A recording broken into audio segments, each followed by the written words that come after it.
What's the easiest choice you can make? Window instead of middle seat? Picking a vendor who sends a great gift basket? Outsourcing business tasks you hate? What about selling with Shopify? Whether you're selling a little or a lot, Shopify helps you do your thing, however you cha-ching. Shopify is the global commerce platform that helps you sell at every stage of your business. From the launch your online shop stage to the first real-life store stage, all the way to the did we just hit a million orders stage. Shopify's there to help you grow. Whether you're selling scented soap or offering outdoor outfits, Shopify helps you sell. Wherever and whatever you're selling, Shopify's got you covered. Sign up for a $1 per month trial period at shopify.com/try. Go to shopify.com/try now to grow your business, no matter what stage you're in. Shopify.com/try. You need reliable appliances to help you conquer the day. And Menards carries the largest in-stock selection, starting at low prices and ready to take home today. Check out our top appliance brands including KitchenAid, Maytag, Whirlpool, Amana, and Criterion. Upgrade today and save big money on new appliances right now at Menards. Number 1 in customer satisfaction among home improvement retailers according to J.D. Power. For more information, visit jdpower.com/awards. Save big money at Menards. This episode is brought to you by Indie Insights. Indie Insights is our bi-weekly newsletter and love note to the film industry, movies, and the creatives that make them, not to mention you, our esteemed listeners. Inside, you'll find curated industry trends, articles, exclusive commentary, and underappreciated films from filmmakers like yourselves worldwide. And the best part is that it's completely free. So sign up today at www.bonsai.film/subscribe. It takes just a few seconds, and once you sign up, you'll get our next newsletter on Friday morning. It's that simple.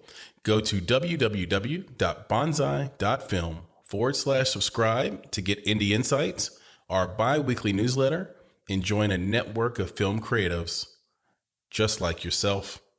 That's www.bonsai.film/subscribe to get Indie Insights for free.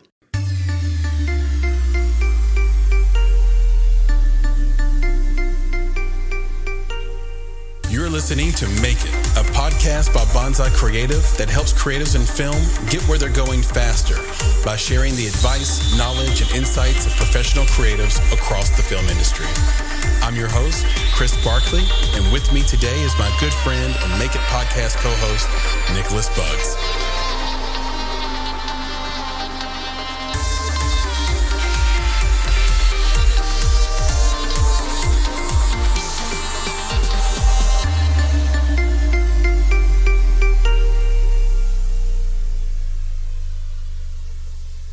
Hello, Chris here with another episode of the Make It podcast. And this is an Indie Talk week. And that means I have my good friend and co-founder with me, Nicholas Buggs. Nick, say hello. Hello. What's up, man? Nice blue shirt, bro. I like it. Thank you very, very much. I think it comes off a little purple on camera, which I think helps too, because I'm such a caramel brown. It's not just that you're caramel, such a caramel brown. I got it. Okay. Yeah. You can almost see my face spinning in a vat, where they're mixing that caramel together. I don't know, man. I don't know if you're that red. There's some red tones in that caramel. Yeah. And I thank you for not saying caramel, by the way. It's definitely caramel. You're welcome. There are people who get mad at the pronunciation of the word Phoenix. I don't understand it. It's just a thing. What I do understand is that we are going to have a great show today. We're going to talk about this nothing burger of a WGA potential strike, at least for now. Maybe it will end up being something. Right. We're going to talk about the IP game in the film business. And we're going to touch a little bit on branding and marketing, especially around what we see happening with films like Blood and Honey and Cocaine Bear. Yes, sir. And our take on that as folks who deal in that branding and marketing space in film. And then, of course, we're going to bring back a couple of our great segments. First, culture check. A little culture check moment. And then we'll have some friendly advice from one of our recent mistakes in the making guests, Priscilla Wise. So looking forward to sharing that with everyone. And let's talk about the aforementioned WGA Nothing Burger. And I think my take on it isn't really about the potential writer's strike or the Writers Guild strike. It's more about how early the media gets in on it and takes a cynical viewpoint, right away. I mean, this is early. Contract hasn't expired yet, although it's forthcoming. So how is it positioned in such a negative way? Well, I'll tell you why. As a journalism major and someone who worked in journalism for a little while, we have to sit in a room and we say, hey, which article got the most comments online? Which one got the most engagement? If it's an internet thing, which one got retweeted the most? Which one got the most clicks? And then it's like, let us put out more stories like that. And so I think that's almost always an outrage machine. And it puts us in the state we're in today in media, which is to get paid and to stay alive, I need to put out stories that people click on it. And this is just one of them.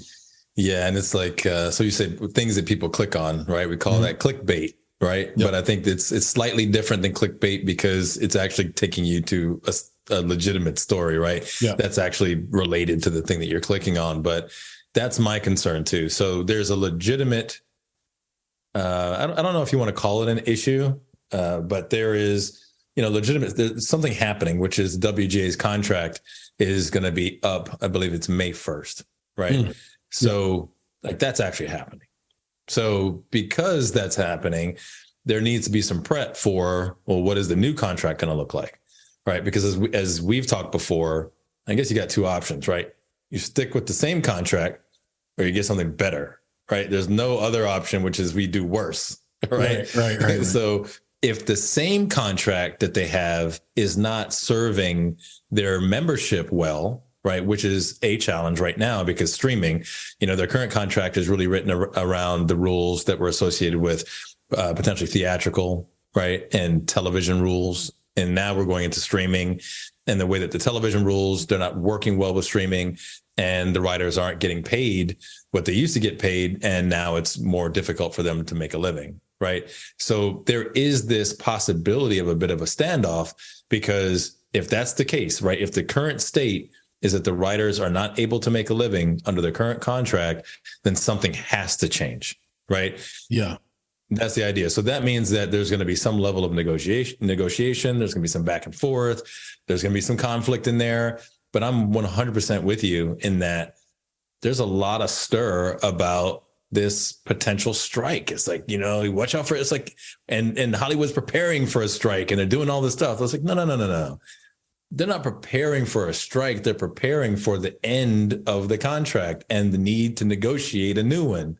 Right. So everything that Hollywood is doing is normal. Everything the WGA is doing is normal. So yeah, like why stir up stuff? But I guess you answered the question. Right. You kind of have to. And the real potential for a strike that exists. And look, the last time the strike happened, it was 2008. And that was, right as the market was crashing or right around that same exact time. So sometimes the timing of these strikes works against writers.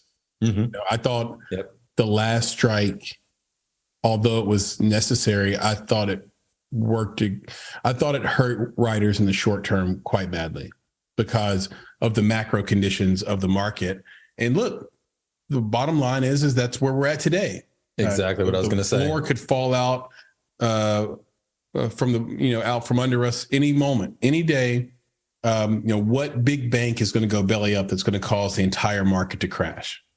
At what point can the Fed continue to raise interest rates by 25 to 50 basis points until we hit a deflationary market that kills networks' ability to create not just new content, but pay out additional funds for content that already exists. Now, on the other side of that, though, the WGA is fantastic, and they have incredible leaders that negotiate these contracts that I would say are more complex than ever. Because how do you get paid from fast TV? How do you get paid from SVOD? How do you get paid from VOD? There are a lot of new types of streaming that are being created, and all of those types of royalties have to be figured out and have to be, agreed upon. And the WGA's strength really shows in the fact that their writers are willing to strike, A, but B, they're able to negotiate contracts their writers are willing to accept. If you have ever been in Nashville, like where I am, you know that the organization supporting, or the lack of organization supporting songwriters here in Nashville changed everyone's lives that were already in the industry. Can't tell you how many not singer-songwriters, but songwriters from the 70s, 80s, and 90s who were basically on scholarship because they had written hits, how their life changed when Spotify came out and when Apple Music came out. And really before that, iTunes was really the one that changed the game for all of them. Yep. They were making mailbox money that was significant enough to pay their bills. They weren't getting rich by rich people's standards, maybe by, other people's standards, but they weren't getting rich, but they were able to pay their bills. And now some of these songwriters who have always been getting mailbox money every quarter that's significant enough to pay bills and have something left over, that money went away because there was no WGA to stand there and say, let me negotiate, or let's figure out how to still get these writers paid, instead of just those who write for the top 1% of 1% of artists. And that's what the writers are saying, is the same thing, is that they're not looking for a contract that makes them independently wealthy, right? Yeah. They want that mailbox money to enable them to have a living wage, right? To get paid for doing the thing that they love. So hopefully it does move through, a good process, the process the WGA will facilitate, and hopefully the streamers, the big distributors out there, Hollywood itself, whatever Hollywood really is, hopefully all of that will work itself out and it doesn't go the way of a strike. Because I think there are some things we know that we need to, well, I won't say we know. I would say that I'm sure that the streamers and these big distributors, they know they've been able to get over, but they've been able to get over legally, if not so much ethically, because of the way that the contracts were done, right? I think they know that. Yeah. So the WGA is now just trying to right some things going forward, which makes sense. Well, I'm not to mention that. Let's not fool anybody. Let's just call a spade and call it for what it is. There's Hollywood accounting, right? And it's an incredibly shrouded industry, which in my opinion, every network distributor should be audited if they're not on a regular basis. Because if they can pull back and rip back without your knowledge money from you, they will absolutely do it. And they've been proven to do it time and time and time again. And you have to be diligent as a writer or as a filmmaker about not being necessarily satisfied that you got your mailbox money, but did you get the right amount of mailbox money? And you're able to audit. It's just it costs you to audit. So I'm thinking more along the lines of, can the WGA as a body have that in their contract to be able to audit, right? Yeah, do it across the board. And they have, Nick, they have the money. They have the endowment to do this. Individual filmmakers, to your point, they don't. And they're really left in a position, and I really feel like distributors understand this quite well, they're really left in a position to just trust, and I don't even know if it's trust, man, to be honest. I think it's one of those where it's kind of like coming up against a bully, not to put them in that position. Right. But what are you going to do? Right. What's really your option? You don't have any other options. So you just take what you can get. Right. If that bully makes you go down, a hallway that now makes you late for class every day, well, at least he's not beating me up. Right. That's right. That's right. Yeah. I don't know if you saw on the news this week, Nolan Gallagher from Gravitas is stepping down. He's going to just focus on the soccer team he co-owns and I think MLS team. So that'll be interesting to see how that particular distributor changes within the marketplace. And look, this could sound like we're dog whistling our advocacy for unions. My opinion, and this isn't Nick's, but my opinion is that unions have a place and they don't have a place. What do I mean by that? When they're good, you find them in the correct context. And when they're disruptive, you find them in a context that actually stops business and stops innovation and, prevents those things. And then they become power hungry and they become greedy in their own right. So I'm a bit on the fence on it. I'm not pro or con union, but I'm pro or con which market, which industry needs the union and which ones have got a union but could do without it. Yeah, I mean, that's difficult. That's a whole other topic in itself. There are so many different types of unions. It's a whole other ball game. I think in this case, the WGA is definitely necessary to help support such a large swath. They're Right. one of those ones where it's like, good job, Producers Guild, good job. Like, right. It seems like in film, if you didn't have unions, you could have some real chaos at the studio level, but unions involved in an independent film is typically a hindrance. So you see what I'm saying? So it's so give or take, here or there kind of, kind of thing. I did see also this week that Fast and the Furious is going to have another movie. Gino Toretto or whatever his name is rides again. My guy Vin Diesel. I love Vin Diesel, by the way. Vin Diesel did it the right way. Like Vin Diesel, bet on himself and won.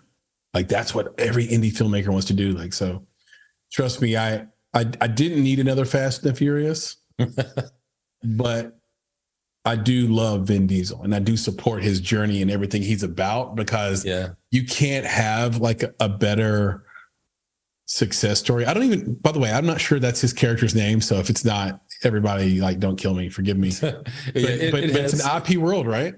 Yeah, it has its place.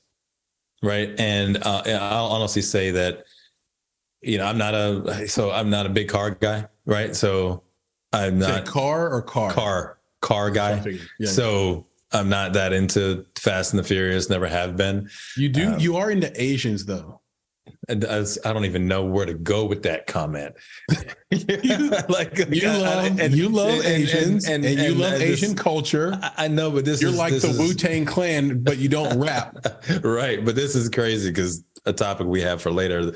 But anyway, I've never been into it. But like you said, IP from an intellectual property perspective and just guaranteeing yourself work. Yeah. And guaranteeing your family work. And I say family I believe that the Fast and Furious cast and likely a ton of their crew are making these movies together, right? Yeah. It's the same people doing it over and over again. Tyrese in every movie. Exactly. And what I'm saying is that this is wonderful, right? This is the type of thing you want to see. So whether or not I'm a big fan of the movies, like, whatever, I think they're doing a great job. And I think that they've made a long runway, right, for all of the people involved in that franchise. Will you tell the audience awesome. what you majored in college, Nick? I majored in computer science and mathematics. Now, in mathematics and computer science, there are certain boundaries and rules, right? It's like certain formulas that seem to always work that are bound by a certain type of logic, right? Of course. Yeah. So in this movie and in the trailer, there's a scene where 2 helicopters pick up his car. They shoot him through the doors. No. They pick up his car. No, they shoot him through the ground. doors with the harpoons. Yeah. Yeah. They shoot the doors. They lift him up. Yes. And he revs the engine of the car. Yes. And Because somehow the engine's so powerful in the air, he slams the car he's down. able to slam the 2 Yes. helicopters down on the ground. Now, since you have a degree from Vanderbilt University in mathematics and computer science, in the School of Engineering, explain how this phenomenon works? Oh, it's 2 words, brother. You ready? Yeah. Movie magic. That's it. That's it. Like, and here's the So thing. wait, are you telling me that if I'm elevated in a car and I mash the gas, I'm not going to thrust 2 helicopters down to the ground? I can't do that? No, you can't. You can't do that. And now here's the thing. I haven't seen the movie, so I don't know if by mashing the gas, I'm using your term. If there is some sort of jet propulsion, right, that is pushing through the roof of his car, that is then pushing him down towards the ground, thereby pulling the helicopters down. I don't know. He could. Remember, all these cars are souped up. I don't know what kind of James Bond stuff he's got going on, but if that's the case, then yes, he could do that. That could be a thing. There you go. More IP, James Bond. Yeah, there you go. What other IP are you seeing right now?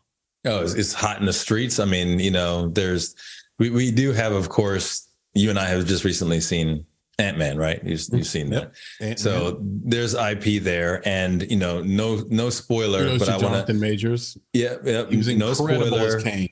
No spoiler, but I will say that this is very similar to what we just talked about this idea of defying physics or creating movie magic or creating rules. Okay, this might be another thing. No spoiler, Nick. No spoiler, but you know what I don't need in Ant-Man? I don't need Michelle Pfeiffer grabbing things out of the air and spinning them and then acting like she can break the time continuum by doing that. Stop. Hey, let's wait. We'll have that in like 2 weeks when like all the spoilers are already out. Yes, it did, but that's for whole other reasons. Okay. And primarily for this reason. And I'm going to jump off this. We can talk about IP. But the main thing is that in this particular movie, which may be also the thing that they did in Fast 10, is their desire for you to suspend your disbelief based off of a whole new set of rules they have created for that film. Right? It's like, we're just going to invent some stuff to make that make sense. Yeah. What? It's like, and we're going to, and the thing is, that's what it felt like watching that movie. Exactly. Because the thing is that, we always say, show don't tell, right? That's like the key thing when you're writing a script and you're making a movie. Show don't tell. They told a lot, so again, we're going to do this thing where this thing happens and this thing happens. And then real quick, let me explain to you why that worked. Okay. In this universe, the physics is backwards and upside down, left, right, and A, B, start. And if you don't get it right, the first it's like, come on, man. No, whatever, bro. Anyway, so Ant-Man, of course, that's IP. But the latest thing, of course, is Disney saying that they're bringing back like everything. We're getting Toy Story 37. We're getting Zootopia 2. We're going to get Frozen, and then right now, of course, the IP that you and I are really interested in, intellectual property, is Cocaine Bear and another bear movie. 2 bear movies at once. That's right. We can barely bear it. Boom. You got. I'll be here all night, and the more I drink, the funnier I get. Exactly. You got Winnie the Pooh, Blood and Honey, and I just want to let me just jump in on that one real quick. Okay. All right, and then we can do some little back and forth. Right. I just did some Googling. Explain to the audience what Blood and Honey. Yeah, well, it's Winnie the Pooh. Winnie the Pooh, the character, and all the characters in that set, if you will, entered the public domain. I want to say it was 2 years ago. Mm-hmm. So basically that copyright is up, right? And this happens with every character. I'm really concerned for Mickey Mouse next year, by the way. Mm-hmm. So Winnie the Pooh's out there in the public domain. Now anybody can make a movie. So someone decided to make, and it's funny, I say someone, I haven't done the due diligence to actually look these people up, but they've made the movie Winnie the Pooh, Blood and Honey, which is a horror film based off of these characters, right? So it's Pooh and Piglet, I believe. And what's happened is Christopher Robin has left them behind. Yes. He's gone off and lived his own life, left them behind, and they're starving in this land where they live. And they kill Eeyore and eat Eeyore. And now they're out looking for blood and honey because they're mad at Christopher Robin. So anyway, I did some Googling, like I said, as John people do. Right. So check it. I Googled Winnie the Pooh, Blood and Honey. So I put it in quotes, right? I want just Winnie the Pooh, Blood and Honey. Right. All right. I Googled it. The reason I Googled it is because Google gives you the number of search results that come back. Okay. 31,300,000 results. That's remarkable, man. It's insane. Okay. On IMDb right now, it's getting a score of 4.4 out of 10 with a meta score of 16. Okay. Mm-hmm. But it's movie meter. Okay. There's how many movies on IMDb? It's like over 8 million. I was going to say it's in the 10 million range. Yeah. They made 8 to 10 million movies, right? Yeah. It's 94. Yeah. Yeah. Okay. It has grossed $2 million worldwide. Now they're saying that it's a low budget indie, right? And I'm not sure what that budget is. They spent less than $50,000 on the movie. Okay, and I read an article. You read that? Okay, so less than 50,000. Saying that he wouldn't say the exact number, but it was less than the number that was put out, which I think was said it was like half of 100,000 or less than that. Yeah. So, and if you've seen the trailer, you'd believe that, right? So let's say it's less than 50, let's say it's 50,000, right? It's already made $2 million worldwide. Yep. Okay. And that film has 7 distributors. 2 are in the US, 1 for streaming, 1 for theatrical. And then the rest are international. International. Yep. Okay. Winnie the Pooh, Blood and Honey, independent film made for less than $50,000. So I just want to, just talk to that real quick, because I think that, you and I always talk about intellectual property and how powerful it is and how independent filmmakers should be on that train. Yeah. Independent filmmakers that are hearing what you're saying need to understand that this movie would not have done as well if it weren't Winnie the Pooh.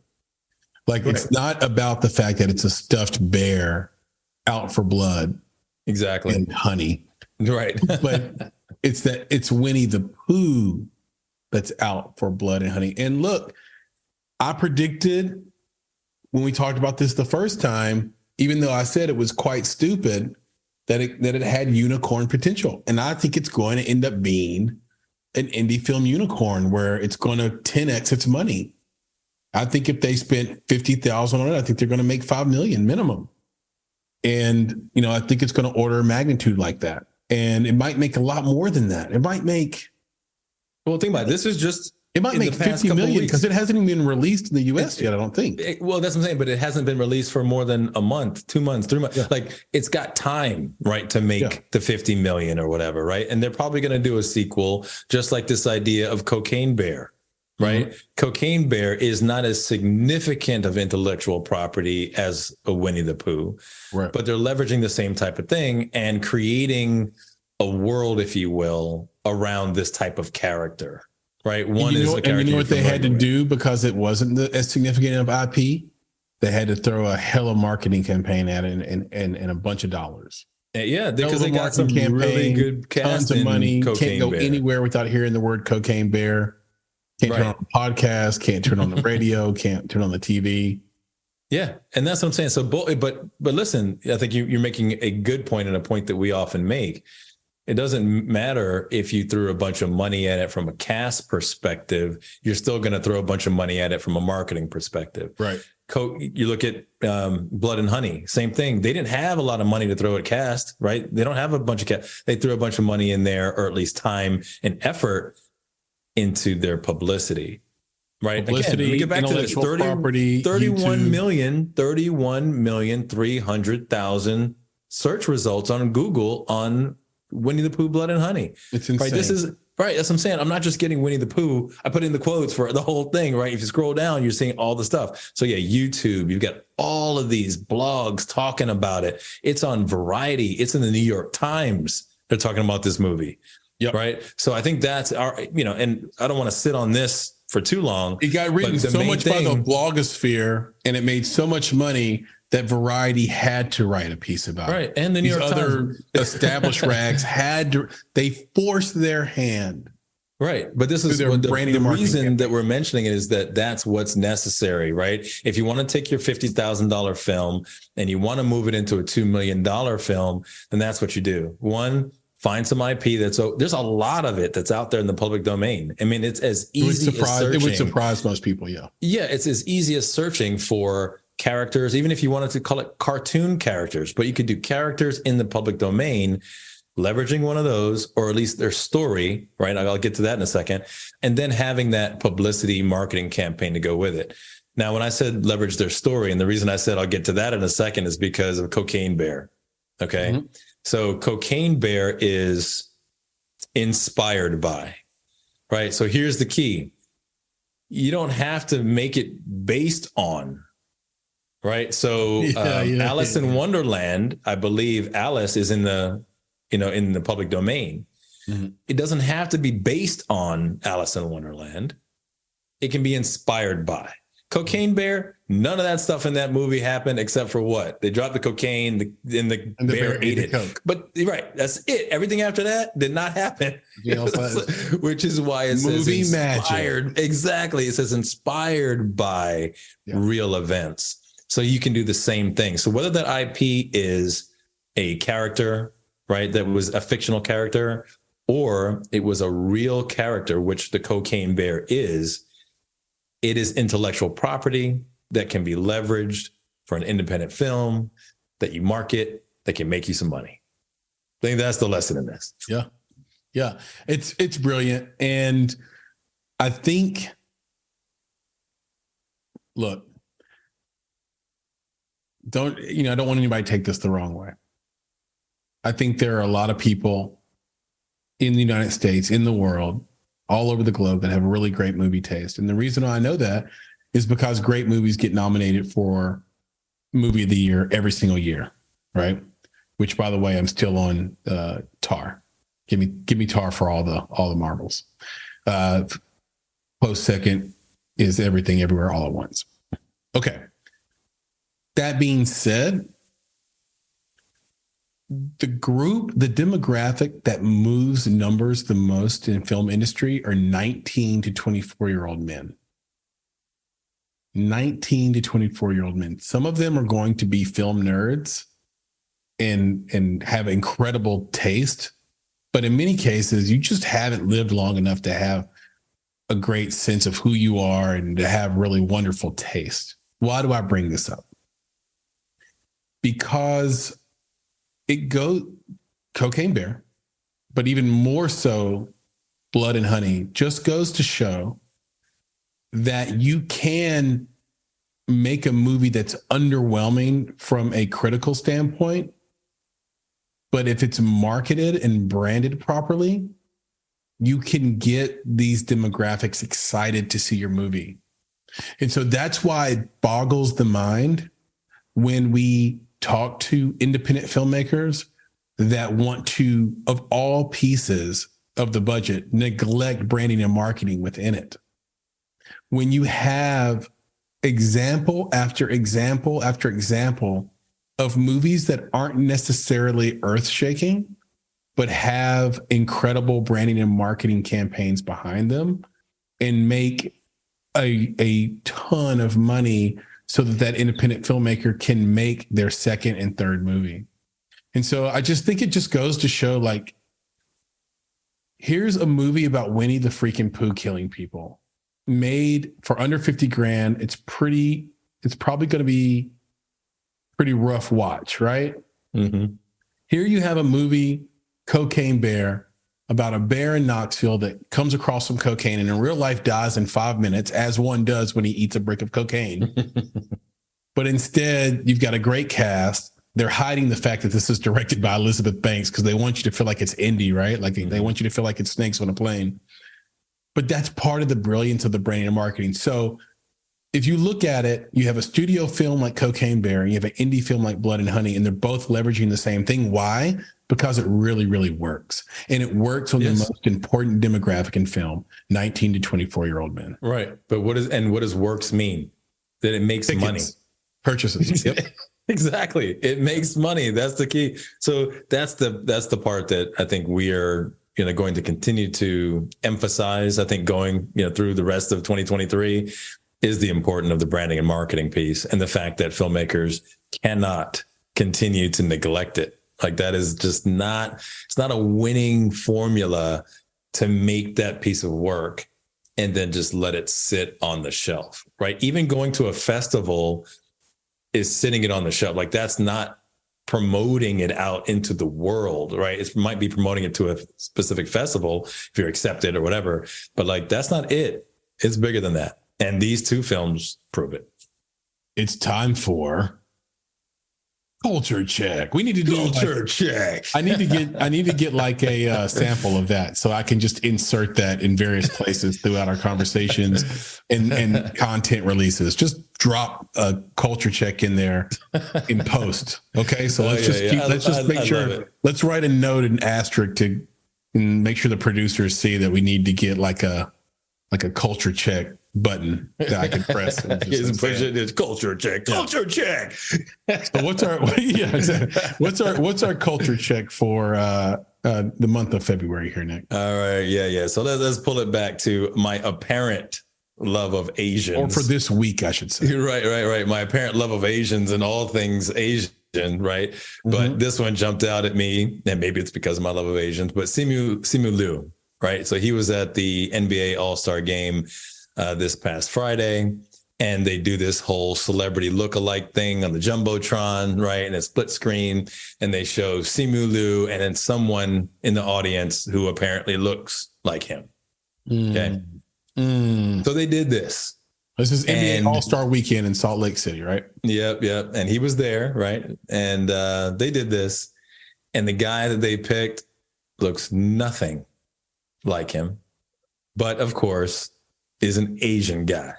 So, I mean, it wasn't just Simu Liu who picked up on it, but other people picked up on it as well. Like, for real? Like, y'all just picked some random Asian dude? Like, that's the stereotype we're going to roll with? Fit? No, nothing like him. I'm just telling you, like, that's the thing. Like, sometimes it's like, oh, that dude's got dreads like this guy, or look at that guy's goatee like this guy, or look, this guy's wearing glasses like this guy. No, nothing. There's nothing he does not resemble Simu Liu in any other way than the fact that he's an Asian male. And so it's just crazy. So Simu Liu commented on it, and he was like, yeah, like, not cool, guys. You know what I'm saying? Like, he didn't look at me like me at all. Now, there's the political part of it where, and I'm sure he was like, it's annoying, like he's annoyed by it, but he's not going to try to file suit or anything. Right. So he came back out after his first tweet. We're like, that's not cool. And he was like, look, the NBA is great. Like, all the folks there, I was there. They supported me. They gave me love. That's all good. Like, I'm not mad at the NBA. And it was one guy with a camera who made the decision to do that. Okay. And I'm not even necessarily hating on him. Like, I don't want him to get in trouble, but I'm like, really, dude? Yeah. But I'm like, really, dude? Once you tweeted that. Exactly. And then the guy who was in the, in the Jumbotron, Simu Liu also was like, well, that guy's handsome. He just don't look like me. You know what I'm saying? Yeah. And I think Simu was really trying to do the political thing or the PR thing, because I don't know, man. I looked at the dude in the thing, and I wouldn't necessarily call him handsome. And not by necessarily my standards or anything, but no, he didn't say handsome. My bad. This is his actual thing. Okay. All right. He says, This was just one person with a camera, and no disrespect to my man in the Videotron either. He's gorgeous. We just don't look alike. When you check out that picture of dude in the Videotron, We should have producer Elise drop it. She can drop it in there for us. Elise. Drop it But I'm just telling you, he ain't gorgeous. You know what I'm saying? Like, nah. He ain't gorgeous. So anyway, it's just one of those things where this is like another one of those places where, you know, the guy who was recording, obviously, he made a mistake, and that's a cultural mistake, right? Because in this context, like now in today's time, maybe he was being funny, you know, like maybe that was a joke. Maybe he's trying to be funny. Yeah. But those jokes don't hit the same as they did in the 90s. They smacked to 10 years. Oh, all day. You know what I'm saying? And everybody would laugh about it. But now it's kind of like, dude, bro, you can't do that. That is culturally insensitive. But so anyway, I thought it was cool how Simu Liu handled it, because he did call him on it. Yeah. Right. As did tons of other people in the Twitterverse. But Simu also came back and was like, but chill, like, let's not get too serious about it. He's a good human being, and he had a good human being response. So yeah, kudos to him. Like, as a light-skinned dude, I basically get told I look like every light-skinned black dude that ever made a name for himself. Right. From Al B. Shore to Heavy D to Will Smith when I'm in good shape. These days it's almost always Russell Wilson. I once shut down a TJ Maxx Home Goods because they thought I was Russell Wilson. I'm not even kidding. Well, you can't be walking around with that football in your hand. You know what I'm saying? Stop doing it. That was the giveaway. But it's like, it used to be Christopher Williams. Right. Who's the lead singer of PM Dawn? No way. Yeah, I don't even know his name, but no way. You get like such a wide range. Oh, basketball player. What about John Cicada? What's his name? The singer? John. It's not Cicada, but I know you're talking about. Wait. Rick Fox. Rick Fox. The other one. Oh yeah, I get Rick Fox when I play basketball all the time. Who's guarding Rick Fox? Rick Fox is killing us. Like, I get that all the time. I love it. So it's just like, but I don't know if I've ever been called someone that I was offended. Right. Like it's Sinbad. I've been called like, so I look like Sinbad. Yeah. It didn't offend me. Sinbad's one of the low-key funniest human beings on the planet. Yeah. He is underrated, way underrated. Like, just go watch a Sinbad piece. Mm-hmm. You won't be disappointed. He's a true pro. So I don't know. Have you ever been like compared to somebody where you were offended by the comparison? No, I had to take it for what it was. And, you know, I've had a couple, you know, over my life, and I'll just say this. I think I could say that I've changed over time, right? I may have matured, may have grown a little bit. Maybe I got into the gym a little bit. Yep. But I'm gonna give you real quick, and we can jump off of this one. I'm gonna tell you the two people on the different kind of ends of the spectrum that I might have been compared to. Mm-hmm. Today, I get Terrell Owens. You do get Terrell Owens, yeah. I do. When I was younger, say in elementary school. Yes. A much different Nick. A much different Nick, and forgive me, I just hit the mic, but it was Steve Urkel. Oh. And I'm just saying, it was true. You know what I'm saying? I can't knock it. Does that require you to wear high water jeans though? No, I didn't do that. But man, the glasses, bro, the glasses, I had glasses that covered from my eyebrow down to my nose. You know what I'm saying? But that's fucked up because that's what happens. That's what I'm trying to tell you about being light skinned. Basically, any black guy that wears glasses in school is going to end up being Urkel, right? But the thing is that I was like the only black kid in like most of my classes, right? So now I'm the only black kid in the class. I get straight A's. I got big Coke bottle lenses on, you know, and, you know, I will admit when I got older, I think, you know, probably was in my 20s, went to a holiday party. Well, who you think I dressed up as, man? I got them suspenders. I got them jeans. I give us some old glasses on. I did the damn thing, you know? Yes, I did it because I could with the best of them, you know what I'm saying? So I did the damn thing. You know what I'm saying? So it's all good. I'm not complaining. Didn't Urkel have that one line in one of the episodes where he's like, asking me not to see Laura is like asking the fat kid not to get seconds at supper? I don't It's know. like a line it's like a line that you can't even say today, right? No, you can't. Well, you can't. And it was so funny when he said it in that Urkel voice. Yeah. I remember it distinctly to this day because it was so funny. It's so well written. Yeah. Well, you couldn't have, what is it? Fresh Prince of Bel-Air. Oh, yeah. I mean, they were ragging on Uncle Phil every episode. They'd be on Phil. Yeah. So like these days, I don't know that you could do that. But they were on Unc's head. But that's also cultural, right? Like, I can just tell you, being biracial, that in like on my dad's side, in within white families, you don't really you don't bring up when someone's overweight, really. Like, it's not a topic that's brought up. It's like, it's taboo. What if somebody has a lazy eye? Not in a white family. What if somebody has a peg leg? Like, the thing is that not in a white family. Maybe the peg leg comes up if you start drinking.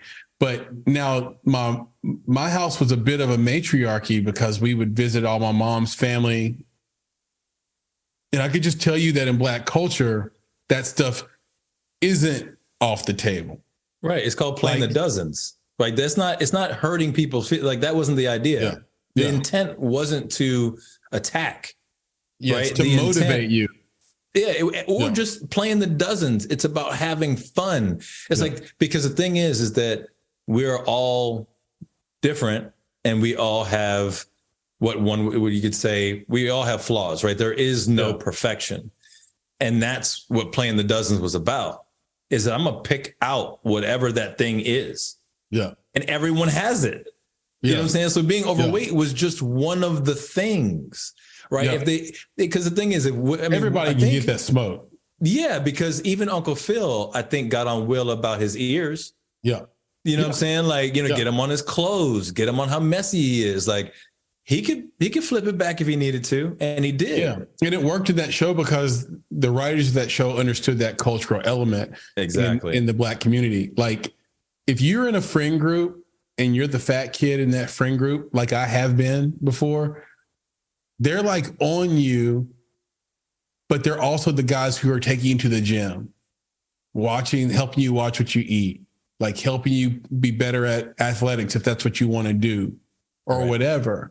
Like, but they're not going to let you like ruin your life because they're and your health because they're scared to say something to you. Right. There's no fear that they're going to offend you. And in turn, you're going to go down this path of like being the unhealthy guy or girl in the friend group. Like, it didn't work that way. Now, I don't necessarily agree with it. There's a lot of things in Black culture that are just based on being minorities, really. It's based on it's like sticking together to survive kind of thing.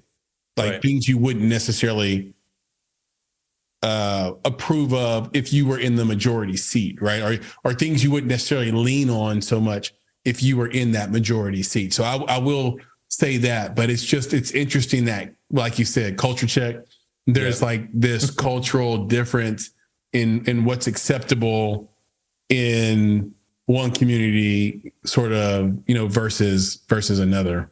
Yeah. And I got, before we jump to the next one, which I want to do, because we got so much good stuff to talk about, just want to ask you one very quick question. Mm-hmm.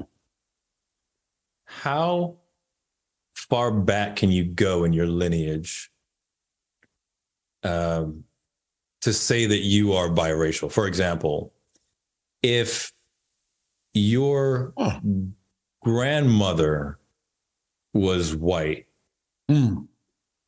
right? But your mother and father are then mixed, are you biracial? If your great grandmother was white and then it trickled down, right? Like, are you mixed? If your great great grandmother, you know what I'm saying? Like, how far back do you go to say that you're mixed? Or how far is too far back?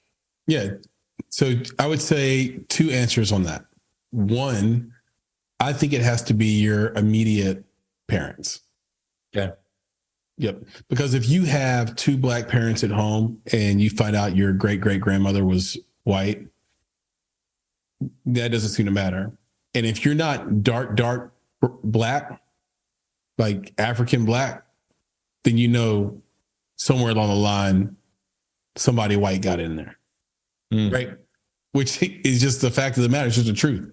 Right? So that's one. Two, I think that the term biracial and mixed, it's on there. It's up against the ropes. It's on the ropes. It's like a little dizzy. It's a little punch drunk, and it's just trying to fight out this last few rounds, because I think we are going to get to that point through technology and healthcare where we hit post-racial society, meaning that DNA and CRISPR and those technologies will be so prevalent, so readily available, that they'll become free with every doctor's visit you get, that your primary care physician will know exactly your DNA breakdown and what your precursors are here or there or the other, that everyone will sort of know that they're mixed up with so much stuff that to say that then you're biracial is almost like oxymoronic. But it might come down to what you just said, though, or duplicative. It's like, why do you have to say it twice? Parents.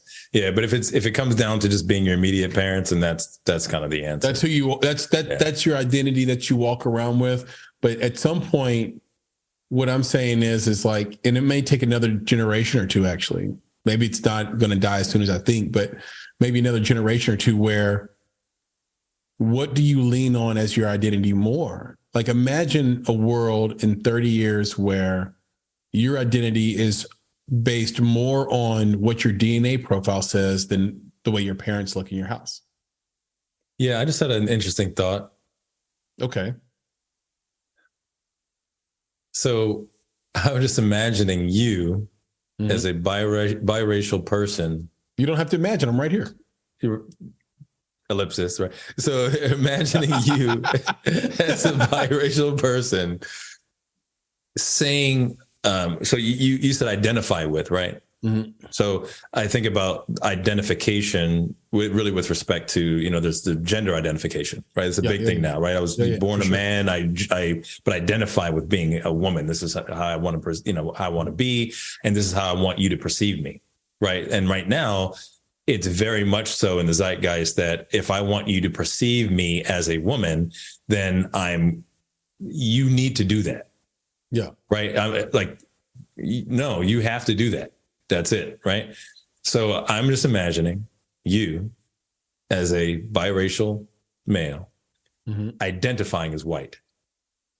Yeah. I see. What would that look like in this zeitgeist where you're like, no, like you put white on everything that you got to fill, the census, anytime they ask you a question, you put white.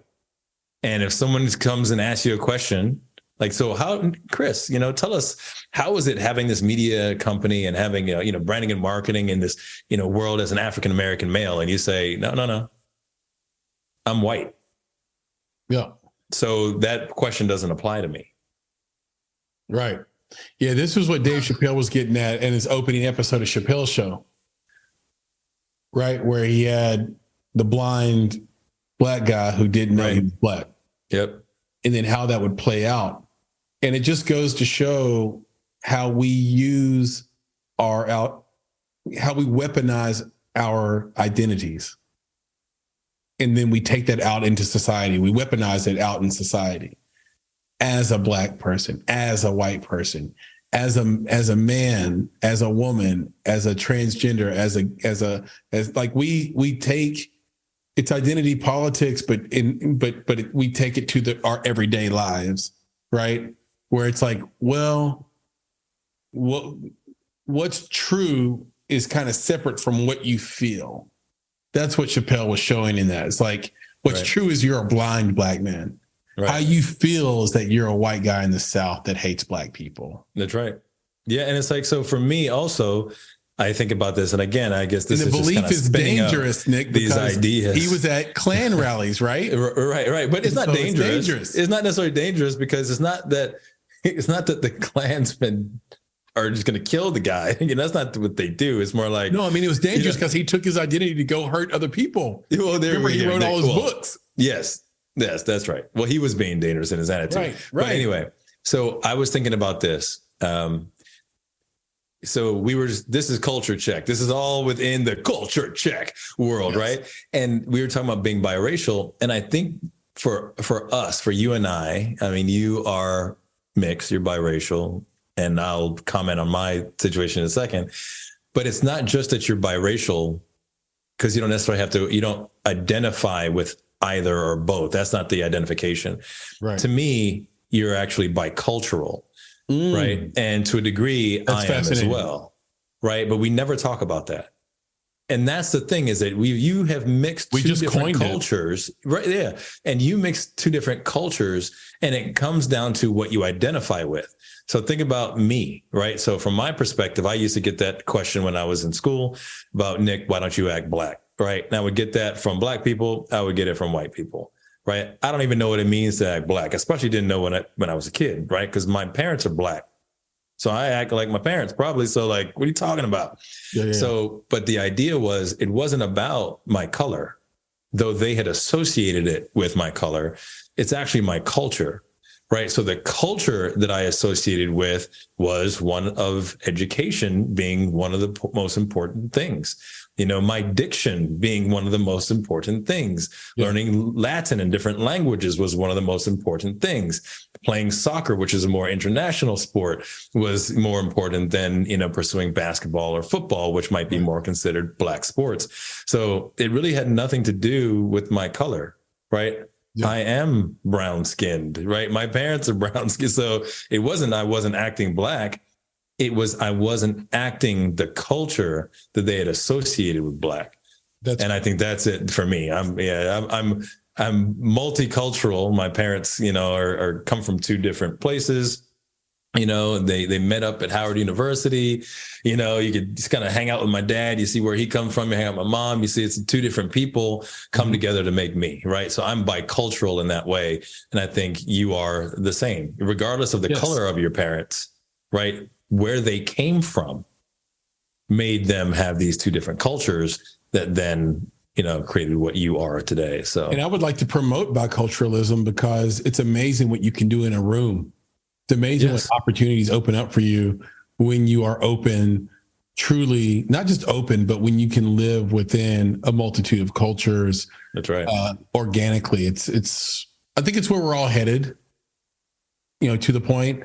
And there are extremely, extremely large benefits, to it. Yep. So agreed.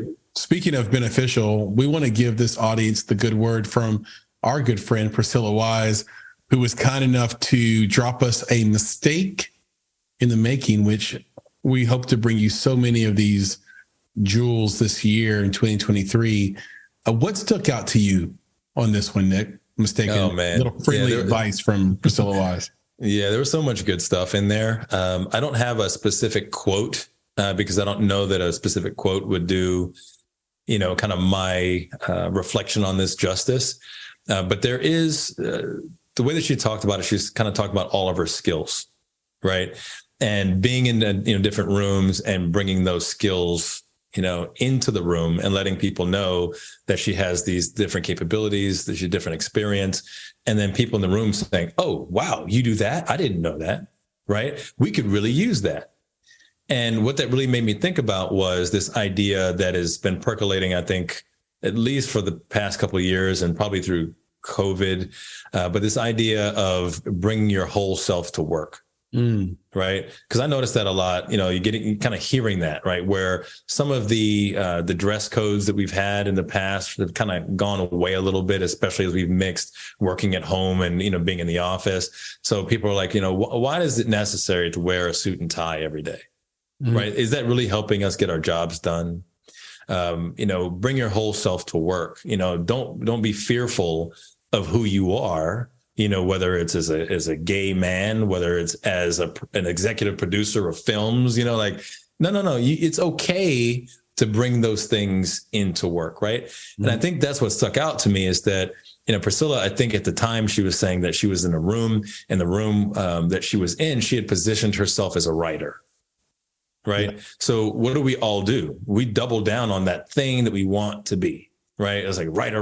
This is what I do. So I'm going to tell everybody about my writing. But the thing that really stuck out was when she mentioned that she was an accountant. Right. And the person in the room was like, I could use that. And the reason that struck me is that I do feel like even I do that sometimes where, honestly, I've got, my fun art here on the walls, but maybe I should start putting my Lego art up on the wall. And sometimes I think maybe I shouldn't, because, what you and I do here, we talk about independent film, we talk about creatives, we talk about branding and marketing. Maybe that doesn't hit right if I put my Lego stuff up on the wall. I'm a big Adidas fan, right? You know that. Like I rock a bunch of Adidas stuff. I got an Adidas book right here on my desk. But it's like, but that's not what the people who are watching want to see, right? Because we're talking about film, and that's who I am, right? That's who we are for this. But it's like, you know what? Having that Adidas thing or that Lego thing or whatever that thing is, that could create a connection with someone that never would have existed without it, right? That creates a connection, a human connection on a different level that maybe even deepens the connection we have with people who are listening. They're like, oh man, I've already listened to these guys, but he's a Lego fan too. I didn't know that, maybe, that thing behind you, that bonsai bee, that's Legos. That's something that I love doing. So anyway, I think that it really spoke to me, because honestly, I believe that I need to do that more in my life. And I think that creatives, filmmakers, musicians, artists, whatever, need to do that. I mean, Chris, you were just talking about an event that you had gone to where, you hear these amazing musicians. Yeah. Right. Like to a women in film and television mixer tonight. Right. Yeah. And I think everybody's, what you get to see sometimes when you go out to these events is you get to see what everyone has been working on for their entire life. That was what was so remarkable about it. It's like, yes, I'm on the board with these women and I know them in a boardroom capacity, but then to see them in their gowns, to see them nervous, to see them care about the end product, and then on top of everything else, just to see that they are remarkably talented. Like there's a reason they're on this board. It's like, oh, they're a concert level piano player. That's amazing. Exactly. But bringing that, right? So that's, and bringing that to the table. Yeah. You just said this, like, them on the board, right? Yeah. But why not break out and talk about this thing that you did, this, concerto that you played, this book that you wrote, this other thing. I think sometimes we're trying to be so much of one thing that we neglect those other parts of us that really we want to shine in ourselves. Like you said, they spend time doing these things. I have so many Legos, man. It's insane. Right. And you've seen it. And the kids have Legos, right? So we're all in, but that's a part of me that, who knows, just by mentioning it can create a connection. And I think that's basically what I'm trying to do now through Priscilla's advice, is just push that even more and just say, hey, bring your whole self to whatever it is. Right? To work, to a conversation in a coffee shop, to a board meeting, to the next person you meet that you're having a conversation with. You don't have to be that one thing, because it's more than likely that you're not just that one thing. Yeah. Creatives are not a monolith. They're just not. And there's a lot you bring to the table that you're interested in that will differentiate you from the next person, even in a competitive sense. Yep. I remember being told this when I graduated college, was that I needed to go out and live. And I was actually told this in an internship at BMI Zamba when I interned at BMI Zamba. It was like, you need to go out and live a rich life so that you have something to write about. And they were talking about songwriting. But the same thing happened when I got out of college, the same kind of advice, similar realm, which was when you go into an interview, they may have seen 4 people with your exact resume or similar resume, similar look, and they're having to make a decision. And the differentiator will be that one connectivity point that you had that makes you easier to work with than the rest. That could be as simple as, oh, you love Adidas? I love Adidas. Exactly. Oh, you love Legos? I love Legos. Right. And so bringing your whole self to work or to any situation is so important, because it will result in you getting 30% more opportunities just because you brought your whole self to it. So kudos to Priscilla Wise for dropping the knowledge. And if you haven't listened to that, go do that right away at the any podcast player and on YouTube.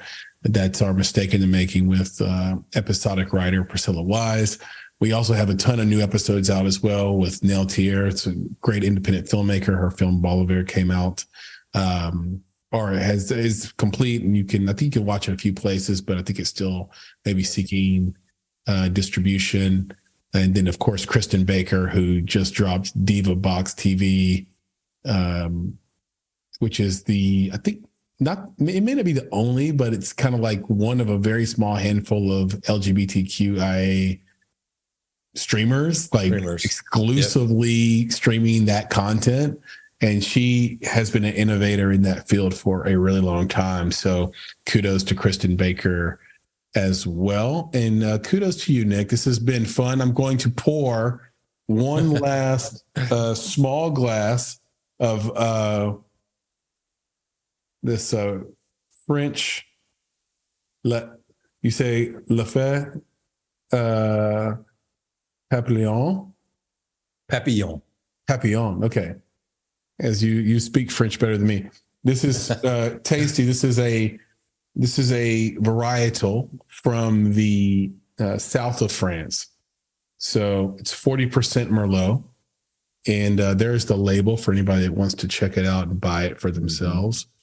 It's quite delicious, and I do recommend it if you have the means. Very good. And